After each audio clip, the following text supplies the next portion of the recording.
Dans les prochaines minutes, vous allez découvrir 7 alternatives peu connues aux maisons de retraite qui peuvent préserver votre liberté, protéger votre santé et vous permettre de garder le contrôle de votre avenir. La plupart des gens n'entendent parler de ces options que lorsqu'il est déjà trop tard. Ne passez pas à côté maintenant, vous n'aurez peut-être jamais d'autre chance. Abonnez-vous et cliquez sur la cloche pour ne manquer aucune stratégie qui pourrait changer votre vie et plongeons-nous directement dans le vif du sujet.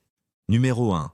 Rester chez soi grâce aux soins à domicile. L'une des décisions les plus importantes que vous pouvez prendre en vieillissant est tout simplement de rester où vous êtes, dans la maison que vous connaissez et aimez, mais avec le soutien adéquat. De nombreuses personnes âgées se tournent vers les soins à domicile, non pas parce qu'elles ne peuvent pas vivre seules, mais parce qu'elles veulent bien vivre. L'idée n'est pas de perdre son indépendance, mais de la renforcer avec juste assez d'aide pour que tout reste gérable. Ce type de soins peut inclure tout type d'aide, de la cuisine, du ménage léger et des courses à des soins plus personnels, comme l'aide pour se laver, s'habiller ou prendre ses médicaments à temps. Pour beaucoup de personnes âgées, pouvoir dormir dans leur propre lit, s'asseoir dans leur fauteuil préféré et arroser leurs plantes signifie tout.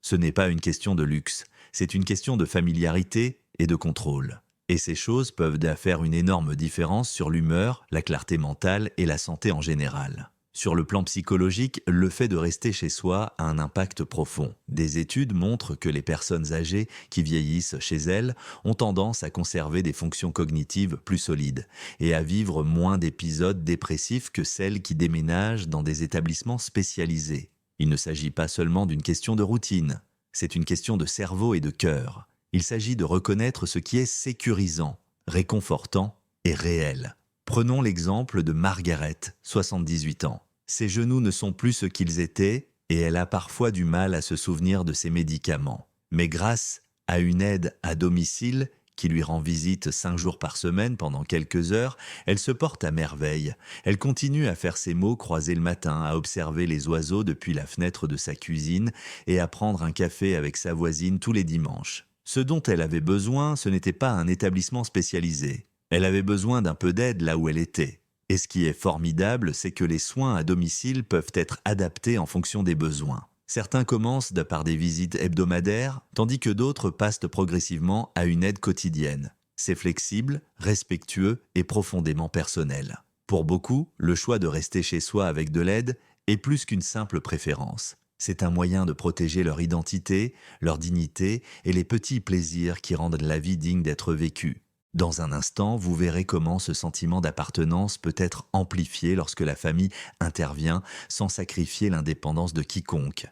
Numéro 2, vivre en famille dans un cadre favorable. Une autre tendance croissante est celle des personnes âgées qui vivent avec leurs enfants adultes, mais pas de la manière que vous imaginez. Il ne s'agit pas de renoncer à son indépendance ou de devenir un fardeau. Il s'agit de créer une relation réciproque et solidaire dont tout le monde profite. Lorsqu'elle est bien pensée, la vie multigénérationnelle apporte confort, attention et lien dans la vie quotidienne. Elle permet aux personnes âgées de rester profondément impliquées dans la vie de leur famille sans se sentir exclues ou dépendantes. Vous pouvez aider à garder vos petits-enfants, leur transmettre des histoires ou simplement apporter une présence calme et aimante qui équilibre une maison animée. D'un point de vue psychologique, ce type de mode de vie peut contribuer à réduire la solitude et à renforcer le sentiment d'avoir un but dans la vie. Il ne s'agit pas seulement d'être entouré, il s'agit d'être utile, écouté et apprécié. Et cela compte beaucoup plus que beaucoup ne le pensent. Mais voici la clé. Cela ne fonctionne que lorsque les limites, l'espace et le respect sont clairement définis. Les arrangements les plus réussis sont ceux où chaque génération respecte les besoins de l'autre. Vous n'emménagez pas pour être pris en charge. Vous emménagez pour faire partie d'une vie commune. Laissez-moi vous parler de James, qui a 81 ans.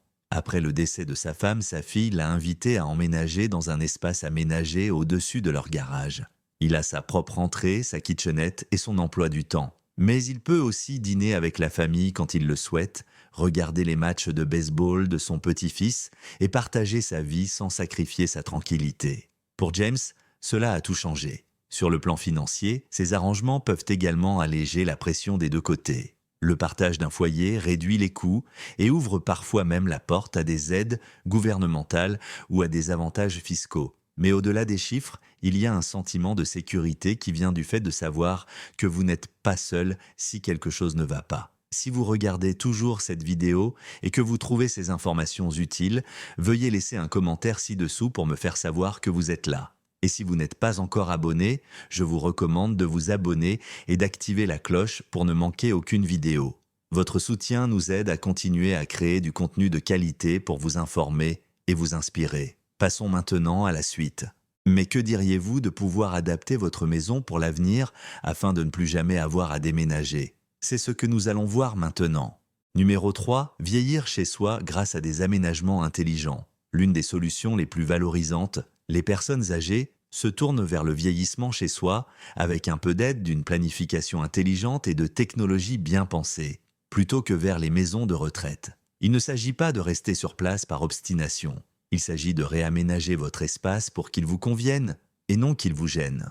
De plus en plus de personnes âgées installent des montes-escaliers, des revêtements de sol antidérapants, des baignoires à porte, des barres d'appui et des éclairages à détecteur de mouvement. Non pas parce qu'elles baissent les bras, mais parce qu'elles veulent continuer à se déplacer en toute sécurité et de manière autonome dans leur propre maison. C'est un changement de mentalité. Vieillir chez soi ne signifie pas ignorer le changement. Cela signifie le planifier afin de pouvoir continuer à vivre sa vie comme on l'entend. Et puis, il y a la technologie. Assistance vocale, système d'alerte médicale, sonnette vidéo et même distribution automatique de médicaments. Les distributeurs aident les personnes âgées à vivre seules tout en restant connectées et en sécurité. Ce ne sont plus des articles de luxe.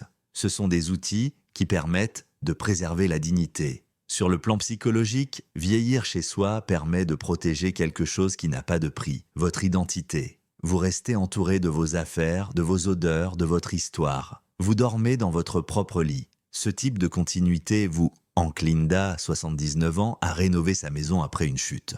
Au début, elle se sentait gênée, comme si c'était un signe de vieillesse, mais après quelques semaines seulement, elle m'a dit qu'elle se sentait plus libre qu'elle ne l'avait été depuis des années. Elle pouvait prendre sa douche sans crainte, se déplacer sans demander d'aide et vaquer à ses occupations quotidiennes sans se poser de questions. Pour les familles, soutenir le choix d'un proche de vieillir chez lui peut être un beau geste de respect. Cela signifie « Nous te faisons confiance, nous croyons en ta force et nous sommes là pour t'aider à vivre là où tu te sens le mieux. » Ce n'est pas la voie la plus facile, mais c'est souvent la plus significative. Lorsqu'il est envisagé avec prévoyance et soutien, le vieillissement chez soi peut redonner à de nombreuses personnes âgées le sentiment de contrôle qu'elles ont perdu. Continuons-nous ? Il existe cependant une autre approche qui permet de mélanger les générations tout en conservant ses limites intactes. Restez à l'écoute. Numéro 4. La vie multigénérationnelle avec des limites claires. Une autre alternative qui gagne du terrain, en particulier dans les familles très unies, est la vie multigénérationnelle. Il ne s'agit pas ici de l'idée démodée d'emménager avec ses enfants et de devenir leur baby-sitter ou leur aide ménagère attitrée. Le mot-clé ici est « limite ». Bien menée, la vie en famille peut en fait renforcer les relations plutôt que de les détériorer. Elle offre une compagnie quotidienne, un partage des responsabilités et un soutien émotionnel difficiles à trouver dans un cadre institutionnel. Mais sans une structure intentionnelle, elle peut conduire à du ressentiment, de l'épuisement et une perte d'identité. Les exemples les plus réussis que j'ai vus commencent par des conversations ouvertes. Quelles sont les attentes de chacun? Qui est responsable de quoi? Quel espace privé est garanti? Les personnes âgées sont tout aussi importantes. Quels sont les horaires et les espaces interdits aux autres? Considérez cela comme une cohabitation et non comme une prise en charge. Les personnes âgées qui vivent dans ces foyers aident souvent à accomplir de petites tâches ménagères, transmettent leur sagesse à leurs petits-enfants ou apportent simplement une présence apaisante dans un foyer animé. Elles ne sont pas mises à l'écart, elles sont intégrées. Mary, 83 ans, a emménagé chez sa fille et son gendre après le décès de son mari. Mais elle n'est pas devenue un personnage secondaire dans leur vie. Ils l'ont aidé à aménager une suite privée, ont respecté ses habitudes matinales et l'ont impliquée dans les décisions familiales. Ils l'ont même nommée conteuse officielle pour l'heure du coucher de leurs enfants. Elle dit qu'elle se sent utile mais pas exploitée, soutenue mais pas étouffée. D'un point de vue psychologique, les foyers multigénérationnels peuvent aider les personnes âgées à se sentir connectées et utiles. Mais ils exigent également un respect mutuel, de la patience et l'humilité nécessaire pour admettre que certaines choses ne fonctionnent pas et doivent être ajustées. Il ne s'agit pas de revenir à l'ancien mode de vie. Il s'agit de créer un nouveau mode de vie qui allie tradition et compréhension moderne des limites et de la santé émotionnelle. Si vous regardez toujours cette vidéo et que vous trouvez ces informations utiles, veuillez laisser un commentaire ci-dessous pour me faire savoir que vous êtes là. Et si vous n'êtes pas encore abonné, je vous recommande de vous abonner et d'activer la cloche pour ne manquer aucune vidéo. Votre soutien nous aide à continuer à créer du contenu de qualité pour vous informer et vous inspirer. Maintenant, allons de l'avant. Découvrez ensuite une solution qui offre la liberté de vivre seul avec un filet de sécurité intégré que vous contrôlez. Numéro 5. Les communautés de vie autonomes avec assistance à la demande. Beaucoup de gens pensent que les seules options sont de rester seul chez soi ou d'entrer dans une maison de retraite, mais il existe un juste milieu. Les communautés de vie autonomes offrent la liberté avec une assistance sans être une garderie. Ces communautés sont conçues pour les personnes âgées qui peuvent en grande partie prendre soin d'elles-mêmes, mais qui souhaitent de vivre dans un endroit où leur étape de vie est comprise et respectée. Vous vivez dans votre propre espace, généralement un petit appartement ou un cottage, mais vous avez accès à une assistance quand vous le souhaitez. Et non parce que quelqu'un vient vous surveiller toutes les heures. Les repas sont disponibles, mais facultatifs. Des activités sociales sont proposées si vous le souhaitez, ainsi qu'une aide pour les courses ou les petits soins médicaux sur simple appel, mais sans que l'on vous mette la pression. C'est là tout l'intérêt. Le principal attrait réside dans la communauté. La solitude est l'un des fléaux les plus insidieux de la vieillesse. Non pas parce qu'elle cause un préjudice immédiat, mais parce qu'avec le temps, elle ronge notre joie de vivre, notre identité et même notre immunité. Être entouré de personnes qui vivent la même chose que vous peut aider à remplacer l'isolement par des histoires, des rires et des objectifs communs. Et ne vous laissez pas tromper par le mot « communauté ». Ces endroits ne sont pas tous identiques. Certains mettent l'accent sur le bien-être et la nature, d'autres sur les arts et la créativité, d'autres encore sur l'apprentissage tout au long de la vie. Vous pouvez choisir un endroit qui correspond à votre personnalité et pas seulement à votre âge. Ron, 78 ans, redoutait la retraite. Ses enfants vivaient à des heures de route. Sa femme était décédée et sa maison commençait à ressembler davantage à une prison qu'à un havre de paix. Après avoir emménagé dans une communauté dotée d'un atelier de menuiserie, de sentiers de randonnée et d'un club de cinéma hebdomadaire, il m'a confié qu'il ne s'était pas senti aussi vivant depuis la quarantaine. Il fait toujours ses courses et cuisine ses propres repas, mais maintenant il le fait après une promenade matinale avec des amis et une tasse de café préparée par quelqu'un d'autre. Ces communautés gagnent en popularité car elles offrent aux seniors ce qu'ils ont toujours voulu: la liberté, la dignité et le lien social. Il ne s'agit pas de renoncer au contrôle, mais de l'étendre tout en bénéficiant d'un filet de sécurité en cas de besoin. C'est un changement que l'on observe chez de plus en plus de seniors. Ils ne se demandent plus où ils iront lorsqu'ils ne pourront plus vivre seuls, mais où ils pourront vivre au mieux à ce stade de leur vie. Avant de prendre une décision, découvrez comment les technologies de pointe peuvent vous permettre de rester chez vous en toute sécurité. Nous y reviendrons dans un instant. Numéro 6. Vieillir chez soi grâce aux technologies domotiques. Il y a quelque chose de sacré dans le fait de rester chez soi quand on vieillit. Les murs renferment vos souvenirs. Le jardin est toujours fleuri grâce aux plantes que votre conjoint a plantées autrefois. Et tout est exactement comme vous l'aimez. Mais la vérité est que, pour de nombreuses personnes âgées, rester chez soi comporte des risques. Chute, oubli de médicaments et la peur insidieuse que quelque chose arrive et que personne ne le sache. Mais ce n'est plus le cas aujourd'hui. Grâce aux technologies domestiques intelligentes, vieillir chez soi n'est plus un pari risqué. C'est devenu l'un des moyens les plus sûrs et les plus autonomes de vieillir. Et ce n'est pas réservé aux experts en technologie ou aux personnes fortunées. La dernière génération d'outils est conçue pour être simple, abordable et discrètement efficace. Prenons l'exemple des détecteurs de chute. Il ne s'agit pas des anciens boutons encombrants que vous deviez porter comme un collier. Ces nouveaux systèmes peuvent être installés dans vos murs ou vos plafonds. Ils détectent les mouvements et alertent votre famille ou les services d'urgence si vous faites une chute. Vous n'avez pas besoin d'appuyer sur un bouton, vous êtes simplement en sécurité, sous surveillance discrète. Il existe également des rappels de prise de médicaments qui vous parlent gentiment via vos haut-parleurs ou qui distribuent même vos comprimés au bon moment. Si vous oubliez, votre fille peut recevoir un SMS pour qu'elle puisse prendre de vos nouvelles sans vous harceler. Des lumières intelligentes s'allument lorsque vous entrez dans la salle de bain la nuit, réduisant ainsi les risques de chute.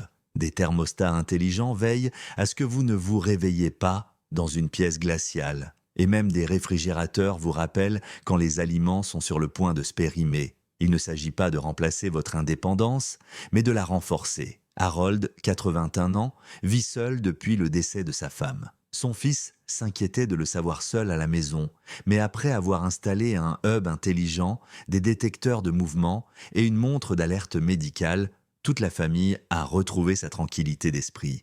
Harold ne se sentait pas surveillé. Il se sentait respecté. Et c'est là tout l'intérêt. Vous ne renoncez pas à votre vie privée. Vous retrouvez votre liberté. Vous ne vous débrouillez pas seul. Vous vivez en toute confiance. C'est le pouvoir des outils modernes. Vous pouvez rester chez vous sans compromettre votre sécurité. Si vous regardez toujours cette vidéo et que vous trouvez ces informations utiles, merci de laisser un commentaire ci-dessous pour me le faire savoir. Et si vous n'êtes pas encore abonné, je vous recommande de vous abonner et d'activer la cloche pour ne manquer aucune vidéo. Votre soutien nous aide à continuer à créer du contenu de qualité pour vous informer et vous inspirer. Maintenant, allons de l'avant. Et après cela, nous vous dévoilerons un modèle communautaire révolutionnaire qui rassemble toutes les générations sous un même toit accueillant. Numéro 7. Les communautés intergénérationnelles. Une révolution silencieuse est en train de se produire dans la façon dont les seniors choisissent de vivre. Et il ne s'agit pas d'isolement ou de couloirs silencieux. Il s'agit de connexion. De plus en plus de personnes âgées emménagent dans des communautés intergénérationnelles où des personnes de tous âges vivent côte à côte, non pas dans des tours séparées, mais dans des quartiers conçus pour la vie réelle, les échanges réels et le sentiment d'appartenance. Ces communautés sont conçues pour rassembler les gens grâce à des espaces communs, des repas partagés et des expériences communes. Imaginez vivre dans un endroit où votre voisin pourrait être un jeune enseignant, une mère célibataire ou un étudiant. Quelqu'un qui peut vous aider à porter vos courses, partager un repas ou simplement s'asseoir et discuter. En échange, vos histoires, votre sagesse et votre présence apportent quelque chose d'essentiel et d'irremplaçable à leur vie. Ce n'est pas de la charité, ce n'est pas de la dépendance, c'est un bénéfice mutuel. Prenez Joanne, 76 ans. Elle a emménagé dans l'une de ces communautés dans l'Oregon, où des lycéens vivent dans des dortoirs à proximité. Tous les jeudis, elle anime un petit cercle de poésie. En échange, ils l'aident à résoudre ses problèmes techniques, changent ses ampoules et la tiennent au courant des nouveautés musicales qu'elle ne connaissait pas. Elle dit que cela lui redonne goût à la vie. Ces quartiers comprennent souvent des jardins communautaires, des centres d'activité, des bibliothèques et des sentiers de promenade. Tout est conçu pour favoriser les interactions, sans hall d'entrée stérile ni porte verrouillée qui isolent les gens. Ce n'est pas seulement bon pour le cœur, c'est aussi bon pour le cerveau. Des études montrent que les personnes âgées vivant dans ce type d'environnement présentent un déclin cognitif plus lent et se sentent nettement moins seuls. Quant aux jeunes, ils deviennent plus empathiques, plus équilibrés et plus connectés à la vie en dehors de leur téléphone. Cette option ne consiste pas à se couper du monde. Il s'agit de s'y réintégrer avec un but. Donc, si vous avez déjà eu le sentiment d'avoir encore beaucoup à donner, mais que vous ne savez pas trop où le faire, ce type de vie pourrait être la solution, car les relations sociales ne sont pas seulement un luxe pour les personnes âgées. Elles sont une forme de médecine. Et parfois, la meilleure prescription ne se trouve pas dans un flacon. Elle se trouve dans le rire qui résonne autour d'une table où l'on partage un repas. Restez jusqu'à la fin pour découvrir un résumé qui vous aidera à choisir l'option qui vous permettra de conserver votre liberté. Dernière réflexion. Vieillir ne signifie pas renoncer à son indépendance ou à sa dignité. Pour beaucoup d'entre nous, l'idée de finir dans une maison de retraite suscite une peur silencieuse que nous n'exprimons pas souvent à voix haute. Le silence, la routine, le sentiment d'être entreposé plutôt que d'être vu. Mais ce que nous avons exploré aujourd'hui prouve qu'il existe d'autres voies. Des voies qui respectent votre esprit, vos choix et votre histoire. Que ce soit en choisissant de vivre en colocation avec des amis, de vivre près de vos enfants adultes selon vos propres conditions, de trouver du réconfort dans un village pour seniors, d'engager une aide à domicile, de faire partie d'une communauté intergénérationnelle ou simplement de déménager dans un quartier qui vous convient. Il n'y a pas de solution unique, mais il y a un dénominateur commun, le désir de rester humain, connecté et maître de sa vie. Vous avez trop vécu pour remettre les clés sans réfléchir. Demandez-vous donc laquelle de ces solutions vous parle le plus, laquelle vous détend rien qu'en y pensant. Car l'objectif n'est pas seulement de prolonger votre vie, il s'agit de faire en sorte que ces années restent les vôtres. Merci de vous être jointe à nous aujourd'hui. Nous aimerions connaître votre avis. Laissez un commentaire ci-dessous et partagez une chose que vous avez apprise aujourd'hui et comment vous comptez l'utiliser dans votre vie. Vos réflexions sont importantes pour nous, alors n'hésitez pas à les partager. Lire vos commentaires nous motive et nous encourage énormément. Si vous avez aimé cette vidéo et l'avez trouvée utile, n'hésitez pas à la liker, à vous abonner et à la partager. Votre soutien nous aide à continuer à créer du contenu de qualité pour vous informer et vous inspirer. Merci d'avoir regardé et à bientôt dans la prochaine vidéo.